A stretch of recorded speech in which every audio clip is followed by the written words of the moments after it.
Hello नमस्कार दोस्तों। आज यहाँ पे जितने भी यहाँ पे स्क्वायर रूट और सर्ड के जितने भी क्वेश्चन हैं इसको यहाँ पे देख लेते हैं। ये एग्जाम में कई बार ये क्वेश्चंस रिपीट होते हैं तो इनका जो है फार्मूला हमें पता होना चाहिए। जैसे यदि x बराबर यहाँ पे इस प्रकार से लिखा हो, यहाँ पे अंडर मतलब यहाँ पे सर्ड में a प्लस बी हो, फिर again third a plus B हो, ऐसे अगर इस प्रकार से रिपीटेशन हो रहा है a प्लस बी का, तो यहाँ पे x की वैल्यू जो होती है वो क्या होती है, under under root of 4a plus B का स्क्वायर एंड प्लस यहाँ पे क्या होता है b/2 होता है। ये फार्मूला होता है, ठीक है। अगर यहाँ पे हम मान लीजिए ऐसे ऐसे हो, ये ऐसे मान लो यहाँ पे कितना हो, यहाँ पे 3+5, अगेन यहाँ पे क्या हो 3+5 हो, ऐसे ऐसे इनका रिपीटेशन हो रहा होगा। तो यहाँ पे ए के स्थान पे क्या रखेंगे, हम 3 रख देंगे और बी के स्थान पे 5 रख देंगे, ठीक है। तो अगर ऐसे केस में देखें तो हमारा वैल्यू क्या आ जाता है, तो यहाँ पे क्या आ जाता है, यहाँ पे 4a, ठीक है, प्लस बी का स्क्वायर कितना हो जाता है 25, ठीक है, इसका अंडर रूट एंड प्लस यहाँ पे क्या था 5 था और बटे कितना था 2 था। तो यहाँ पे 4×3 = 12 और यहाँ पे 25 और 12 कितना होता है अंडर रूट 37 n+5/2, ये हमारा आंसर आ जाता है, ठीक है। इस प्रकार से जो है हमको देखना था।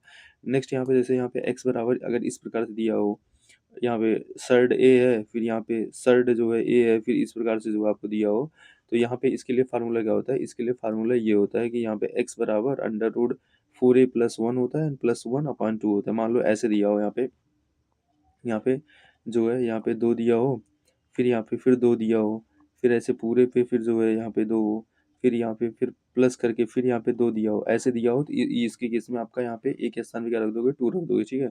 यहाँ पे 2 रखोगे कितना हो जाएगा, यहाँ पे आपका हो जाएगा x इक्वल टू यहाँ पे 4×2 एंड प्लस 1, ठीक है, +1/2 कितना हो जाएगा, 4×2 = 8, 8×1 = 9, 9, तो 9 का जो है अंडर कितना, अंडर रूट कितना आ जाएगा 3 आ जाएगा, 3+1/2 मतलब 4/2 मतलब बराबर 2 आ जाएगा। यहाँ पे x की वैल्यू कितनी आ जाएगी 2 हो जाएगी, ठीक।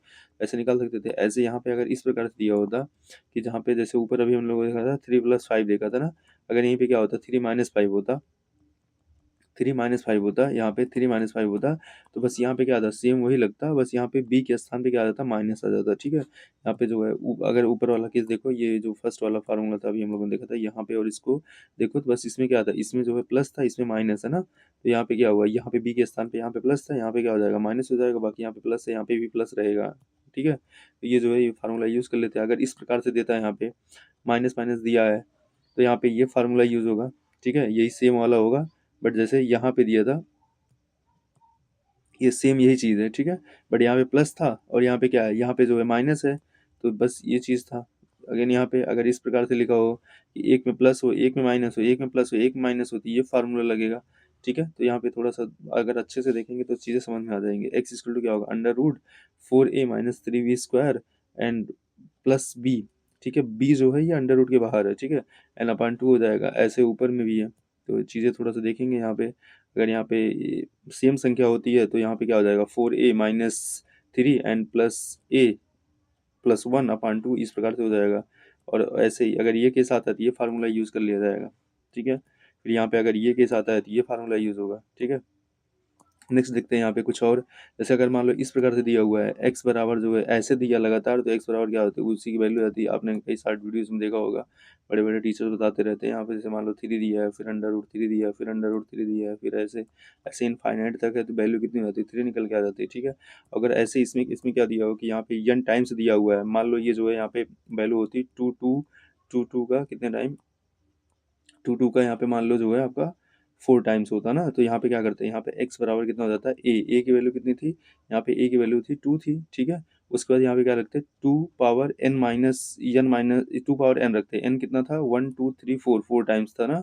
उसके बाद यहाँ पे -1 करते अपान इसका जो पावर था यहाँ पे 2/n करते 2n करते, ठीक है। तो इस प्रकार से जो है ये वैल्यू पुट कर लेते हैं, आंसर आ जाता, ठीक है। ऐसे यहाँ पे अगर इस प्रकार से दिया होता, मतलब कि जो है n अंडर रूट ए, अगेन मतलब यहाँ पे n है फिर अंडर रूट ए है, इस प्रकार से कर दिया होता तो यहाँ पे ये वैल्यू हो जाता है x equal to n-1 under root A हो जाता है, ठीक है। फिर अगर इस प्रकार से दिया होता है, यहाँ पे जो है गुणे का चिन्ह होता है, जैसे यहाँ पे क्या था, यहाँ पे जो है मतलब यहाँ पे गुणे का चिन्ह था, यहाँ पे क्या है भाग का चिन्ह होगा, तो यहाँ पे क्या यहाँ पे माइनस था, यहाँ पे क्या होता प्लस होता है। थोड़ा सा जो बारीकियाँ हैं इनको अगर देखोगे तो आंसर जो है आ जाएगा, ईजिली आ जाएगा, ठीक है। इसमें कुछ ऐसा कुछ था नहीं, मतलब थोड़ा एक दो बार देखना पड़ेगा, स्क्रीनशॉट ले लेना। उसके बाद यहाँ पे देखो, जैसे अगर इस प्रकार से लिखा है कि यहाँ पे z अंडर रूट, उसके बाद जो है फिर यहाँ पे वाई है, फिर अंडर रूट है, फिर एक्स है, फिर अंडर रूट है, फिर इसका जो है इसका पावर पी दिया था, इसका पावर क्यू दिया था, इसका पावर आर दिया था, तो इसको इस प्रकार से भी लिखा जा सकता है। ऑलरेडी हम लोग जानते हैं, हाँ ऐसा लिख सकते हैं ना। तो यहाँ पे जो जेड वाई एक्स है ये नीचे आ जाएगा, और यहाँ पे जो ये है, इन तीनों का आपस में मल्टीप्लाई होगा, इन तीनों का आपस में मल्टीप्लाई होगा, ठीक है। तो यहाँ पे ये चीज़ है, और दोनों एक दूसरे के बटे के रूप में आ जाएंगे। ऐसे यहाँ पे ये होता है, जैसे हम यहाँ पे लिखा है इस प्रकार से, जब लिखा है तो इसको हमको पता है कि 1/n कर सकते हैं, बिल्कुल ये भी कर सकते हैं। फिर यहाँ पे अब हमको पता है भाग में घातें क्या होती हैं, घटती हैं, तो इस प्रकार से घटा लेंगे। उसके बाद जो है यहाँ पे ए पावर एम एन का लासा लेंगे, ऐसा आ जाएगा, ऐसा कर लेंगे। फिर यहाँ पे इसको ऐसा भी ले सकते हैं कि यहाँ पे जो है जैसे देखो ये वाला जैसे इसमें करा गया था ना, वैसे ये वाला इसमें करा गया है, तो ये एन के हाँ हो गया, ये जो है ये बाहर चला जाएगा, और ये अंडर रूट करके यहाँ पे एम एन आ जाएगा, ठीक है। इस प्रकार से, क्योंकि इसको हम क्या लिख सकते हैं, इसको बटे के रूप में लिखेंगे तो बटे के रूप में ऐसा ही हो जाएगा, ठीक है। ये चीज़ें अगेन यहाँ पे जो है नेक्स्ट, यहाँ पे जब मल्टीप्लाई करने के लिए देता है तो यहाँ पे इसको भी 1/n कर सकते हैं ना।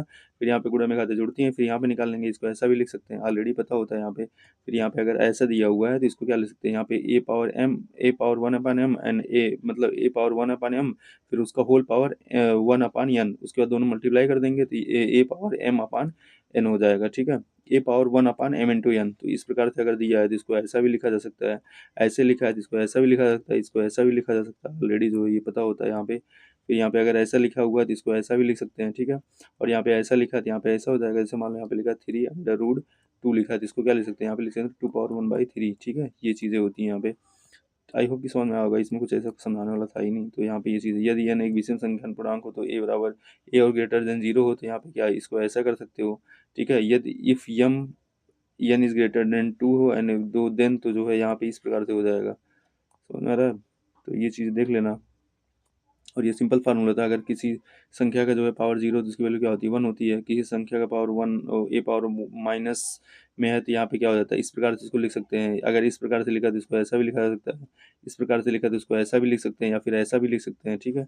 किसी भी तरीके से लिख सकते हैं। यहाँ पे इस प्रकार से अगर ए बी पावर एन है तो इसको अलग अलग से मान लो, यहाँ पे लिखा है कि जो है A B power N N है ना, मतलब जैसे इसको मान लो यहाँ पे लिखा है 2 × 3, ठीक है, पावर 4 लिखा है। इसको हम क्या लिख सकते हैं, यहाँ पे लिख सकते हैं 2 पावर 4 और गुणे 3 पावर 4, वैल्यू क्या आएगी, सेम ही आएगी, ठीक है। तो यहाँ पे ये चीज़ें होती हैं, तो ऐसे ही जो है ये पता होना चाहिए था, ठीक है। नेक्स्ट यहाँ पे देखते हैं, जैसे अगर इस प्रकार से लिखा है तो इसको ऐसा भी लिख सकते हैं, ऑलरेडी पता होता है ना कि हाँ इसको लिख सकते हैं, क्योंकि भाग में क्या होती हैं, घाटे घटती हैं। फिर गुणा में जो होते हैं, मतलब यहाँ पे जो है मल्टीप्लाई हो जाएगा तो ऐसा हो जाएगा। फिर यहाँ पे क्या होता है, गुणा में घाते जुड़ती हैं तो यहाँ पे सब घाते जुड़ जाएंगी। फिर उसके बाद जो है यहाँ पे भी गुणा में घाते जुड़ती हैं, जुड़ जाएंगी, ठीक है। इस प्रकार से जो है यहाँ पे चीज़ें होती हैं। अगर ये यम पद तक है, यन तक है, तो यहाँ पे ये इतना हो जाएगा। यहाँ पे जो है ये फार्मूलेज दिए हैं, कर्ण और घातांक के जो नियम होते हैं, यहाँ पे अगर इससे मल्टीप्लाई हो जाए ए पावर एम हो जाएगा, ये चीज़ें हैं। तो यहाँ सब पता होता है, ऐसा कुछ है नहीं कि नहीं पता हो। कुछ चीज़ें होती हैं, जैसे यहाँ पे करंडी है तो यहाँ पे इसका जो परमीकरण गुणनखंड होता है, यहाँ पे प्लस चिन्ह है, यहाँ पे माइनस होता है, यहाँ पे माइनस चिन्ह है, यहाँ पे प्लस हो जाएगा।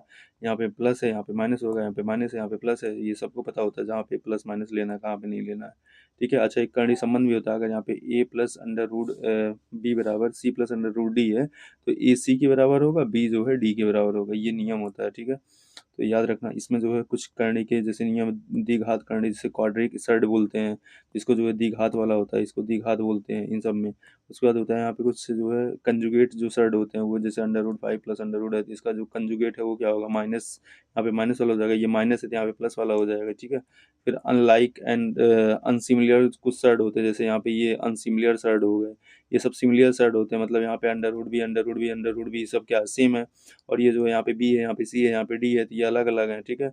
जैसे आप इसको जो है इसको मिक्स्ड सर्ड बोलते हैं, इसको इंटायर करंडी बोलते हैं, सर्ड बोलते हैं, इस प्रकार से जो ये हम लोगों को पता होना चाहिए था। तो इतना ही था इसमें जो है करने के लिए। Thank you.